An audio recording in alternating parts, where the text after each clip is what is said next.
I'm going to show you how to fix the linkage on a 1998 F-150. So you can see here, this is allegedly in park, but it's not. And it also has trouble getting into park, so we're going to see if we can fix that as well.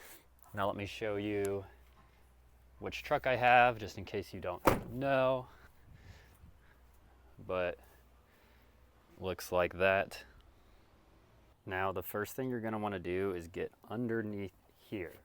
So once you lay down under here, you can see these two bolts here, and if you wiggle the linkage, you can see there might be a little give to it. Now that has to do with it not going into park.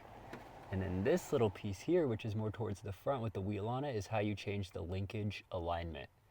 So we're gonna start by tightening this and hope that that fixes the issue of it going into park, and then we'll fix the alignment here.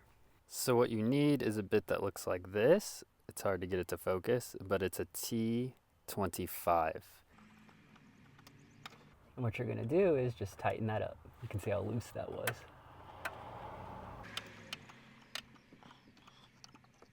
Make sure and get both of them. All right, so that should have solved the problem of it not going into park, and you can see there's way less give or slack in it, but we still have the alignment issue, so let's fix that now. Now, like I said before, the alignment issue is gonna be fixed by this wheel here. We're just gonna turn it to realign the linkage at the top. All right, so that little wheel for mine was completely broken, but if you turn the wheel, I was turning it counterclockwise, it'll move it to the left, and clockwise will move it to the right.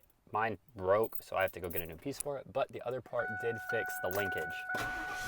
So I'll show you, it shifts very nice now. Nice and crisp. It is in gear even though the linkage is off. You can see it turns right off. It was having trouble getting the key out and everything, and now it's all crisp. So you just tighten those two screws and then turn that wheel to realign it.